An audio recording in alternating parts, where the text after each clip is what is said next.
พี่น้องตื่นมากินกาแฟพวกเจ้ากินกันบอก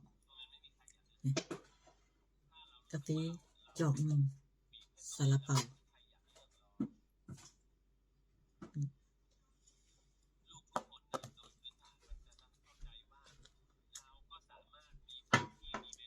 แนะนำด้วยพี่น้องอุ่นซาลาเปานะพวกเจ้าเอาน้ำนะหดใส่แล้วก็เอาใส่กล่องนี่แล้วก็เอาฝาปิดซาลาเปาคือกับจุดหนึ่งแหละนิ่มดีนิ่มอ่อนดีกินไหมกินซาลาเปาไม่พอกินขนมไข่อีก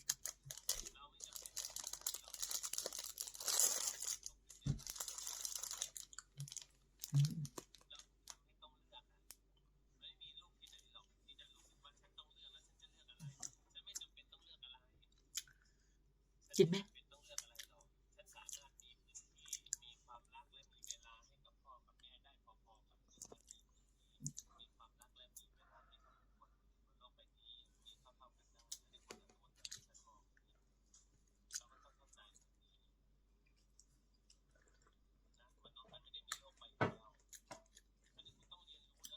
ลูกมาแต่ ลูกมาหาแต่อังกฤษลอนดอนเมื่อวานออกไปกินข้าวกันแต่เมื่อนี้จะให้กับข้าวกับข้าวเอเชียนะให้ลูกกินจะให้กับข้าวลาวมีอย่างนะให้ลูกกินเลยมากินกาแฟแล้วจะให้กับข้าวให้ลูกกินเศษลาบมีเป็ดมีลาบแล้วก็เศษต้มยำเห็ดหมูแหนมให้ลูกกิน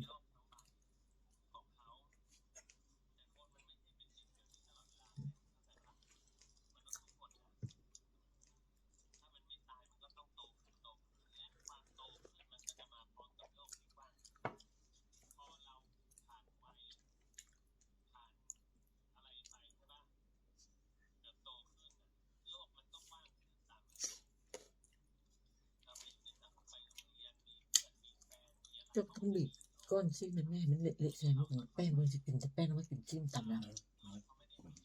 โอ้ยเปลี่ยนเทเลโฟนเขาไม่เหนียวมืดปะพวกเรา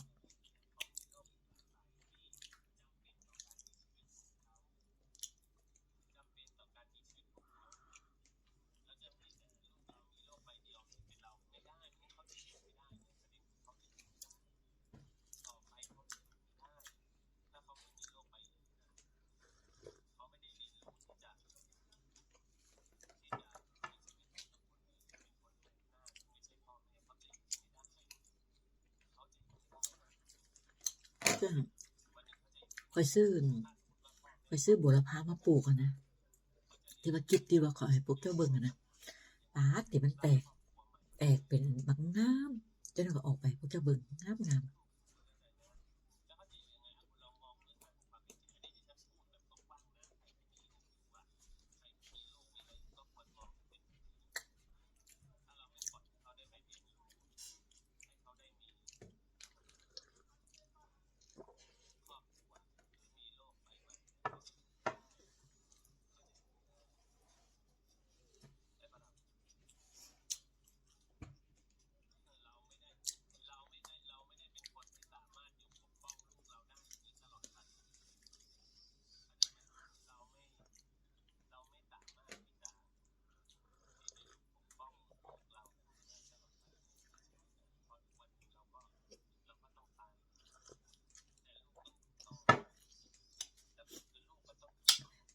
ปีนี้บ่ได้ปลูกอย่างไรบัวละพาอันปลูกเล่นซื่อเพราะว่าเจ้าในเดือน7นี่ไปเมืองจีนเจ้าในปลูกบักหลอกบักเล่นนั้นมันก็ตายเบิดพอบ่มีไผรดน้ำลูกเขาบ่ฮู้จักรดให้ข้อยดอกครับลูกเป็นผู้ชายเขาก็มีเวียกของเขาเบิ่นเขาสิมารอท่ารดแต่น้ำให้เรา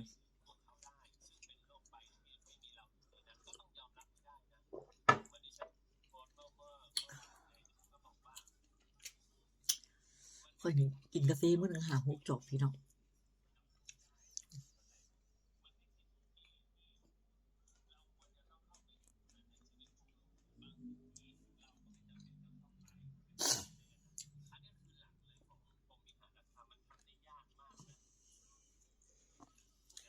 กินข้าวไสก็อย่าลืมเอาแต่กล้องขากล้องนะไปนะลืมเอาขากล้องไปตลอด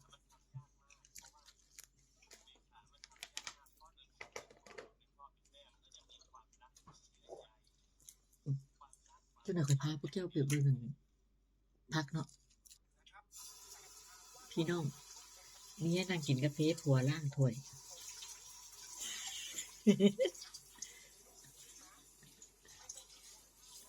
ผัวเมียกันก็แบบนี้เนาะช่วยเหลือหยังกันได้ก็ช่วยเหลือเลยเนาะพวกเจ้าว่าบ่แต่ว่าข้อยเว้าความจริงข้อยนะข้อยบ่มักล้างถ้วยแต่เฮ็ดกับข้าวให้กินนี่เฮ็ดได้แต่สิมาไปล้างถ้วยล้างชามนี่ข้อยบ่มักเออ